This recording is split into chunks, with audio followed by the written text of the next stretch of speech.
Bonjour à toutes et à tous. Aujourd'hui, on va parler d'un sujet important lié à la rétention séminale.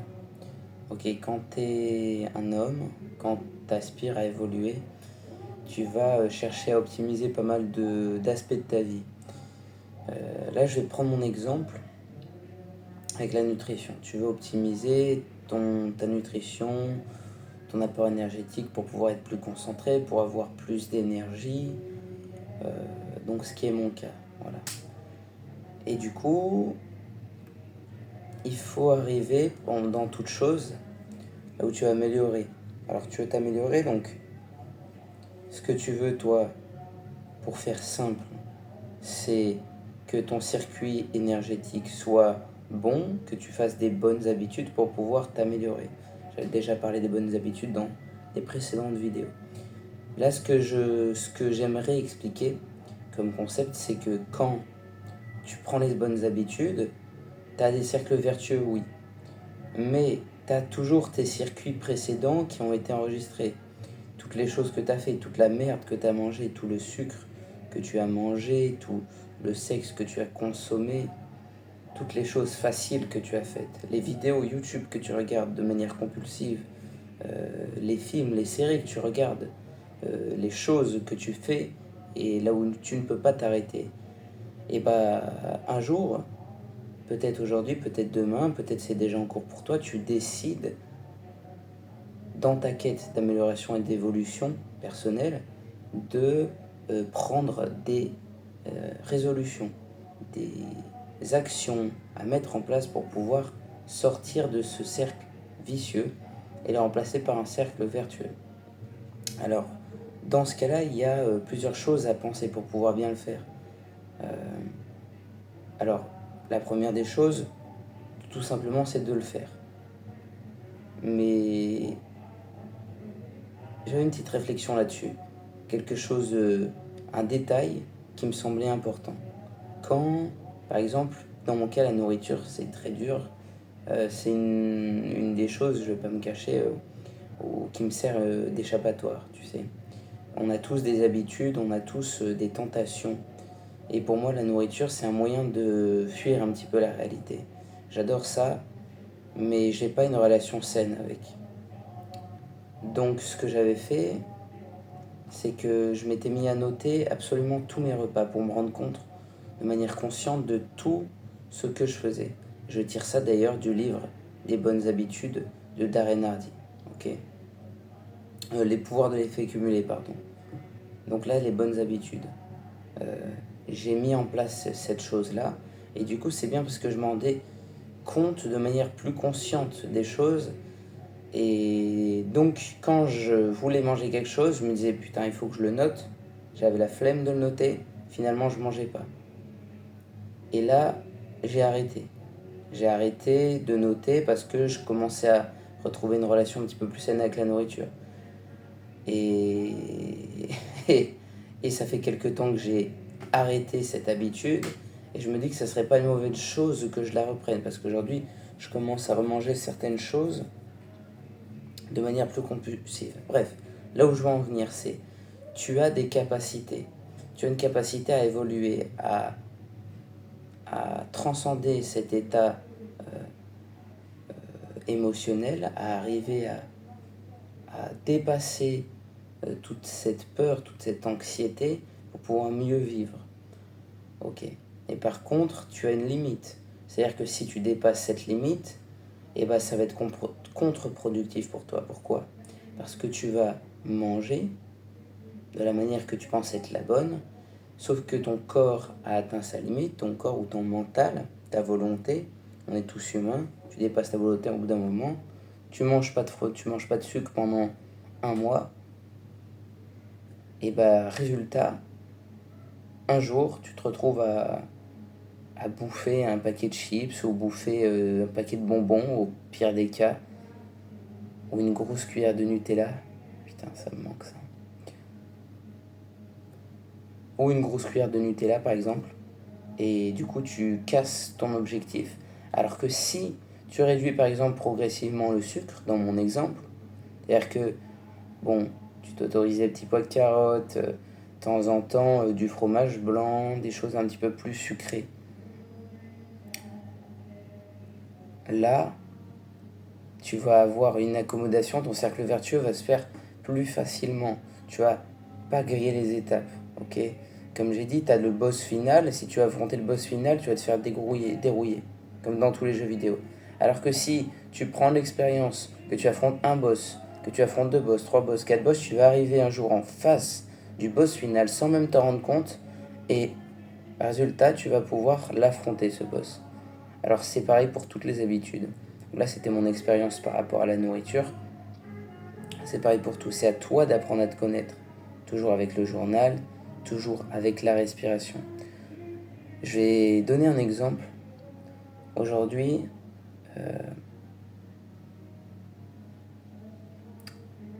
également... Ah voilà, c'est ça. L'exemple que je voulais donner, c'était par rapport à l'environnement. Bien sûr, tu veux avoir de nouvelles habitudes. Donc, tu as ta limite à toi, mais ta limite dépend de plusieurs choses, de plusieurs facteurs. Et le facteur environnemental est un des plus grands facteurs. Où est-ce que tu es? Avec qui tu es? Sont les 2 principaux facteurs, selon moi, qui vont influencer sur la réussite de tes objectifs et sur ta capacité à rester dans ton cadre, c'est-à-dire à pas dépasser tes limites physiques, mentales. Tu as ton environnement physique, géographique, c'est-à-dire où tu te trouves. Si tu te trouves dans euh, une ville qui bouge, là où il y a des restaurants de partout, là où que tu sois, il y a du bruit, il y a de la musique, il y a de l'animation. Ou alors si tu te trouves dans un coin un petit peu plus tranquille, si tu es sur un campus universitaire, si tu es étudiant, si tu travailles, si tu es en famille, toutes ces choses-là vont avoir une influence sur toi, sur tes limites, sur ton cadre. Tu as également, du coup, le facteur de l'entourage.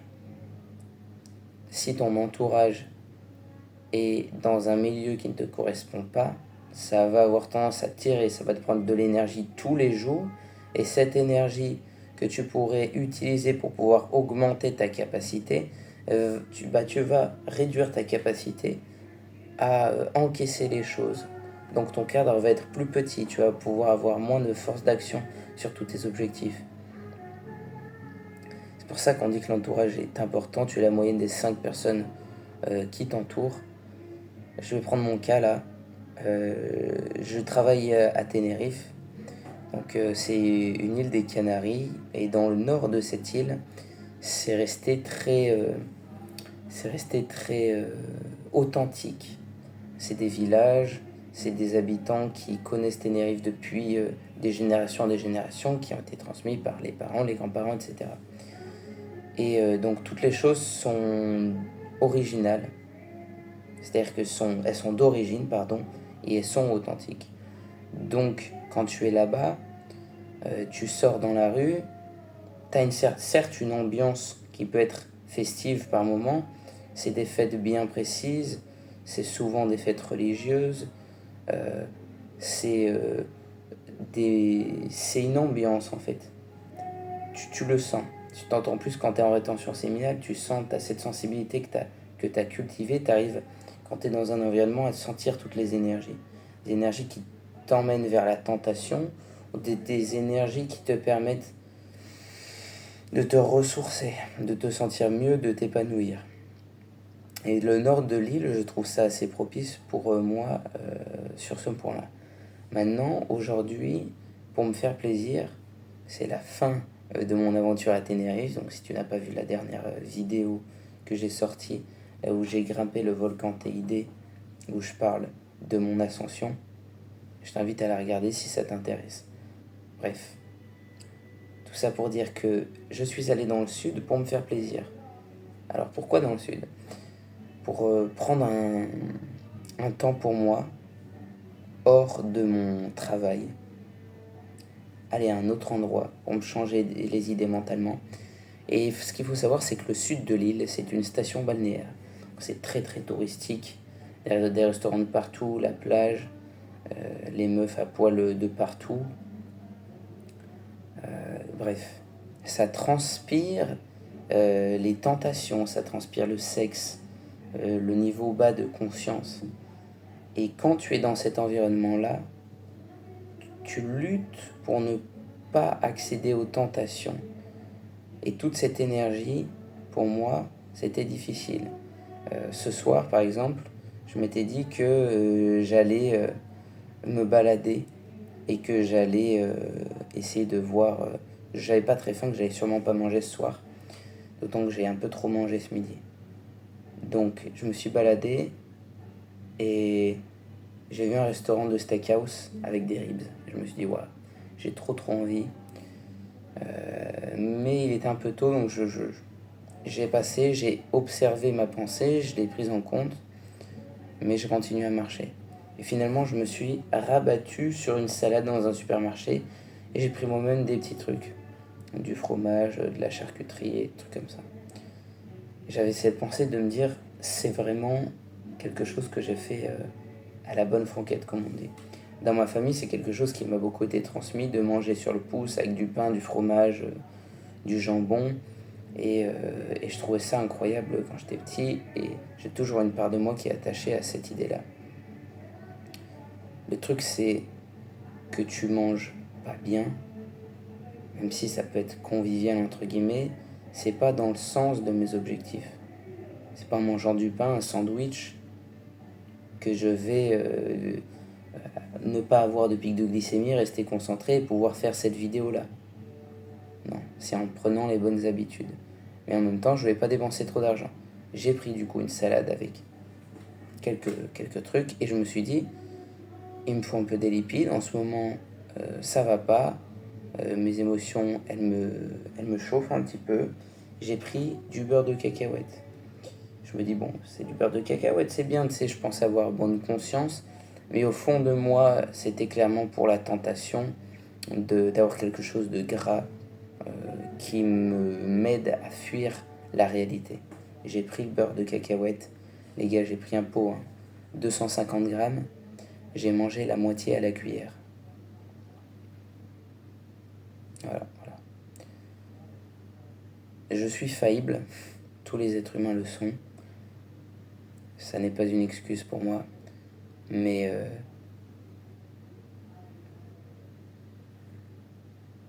l'environnement m'a influencé.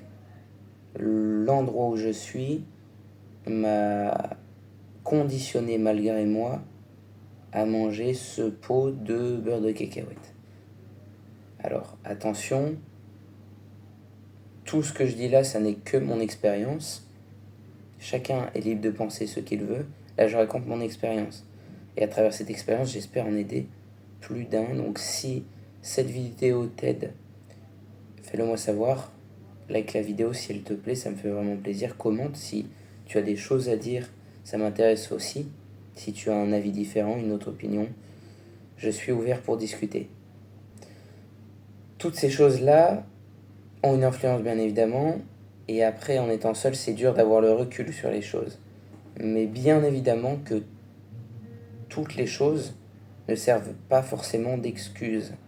Toi-même, tu es souvent dans ton émotion quand tu es là-dedans, justement. T'as pas le recul pour savoir si tu as la capacité ou pas.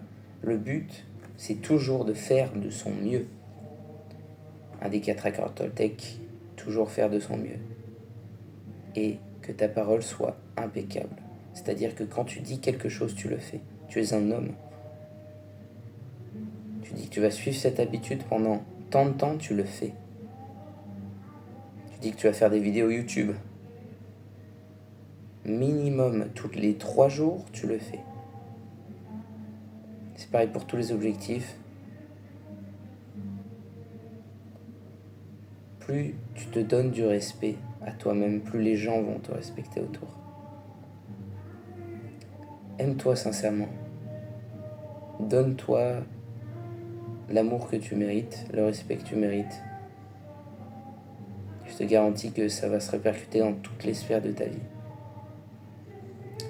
Merci d'avoir regardé la vidéo. Je t'invite à regarder d'autres vidéos si jamais ma chaîne t'intéresse. Je parle de plusieurs sujets sur la rétention séminale, sur le développement personnel et sur bien d'autres choses. Je te dis à la plus, à plus, pardon, à la prochaine.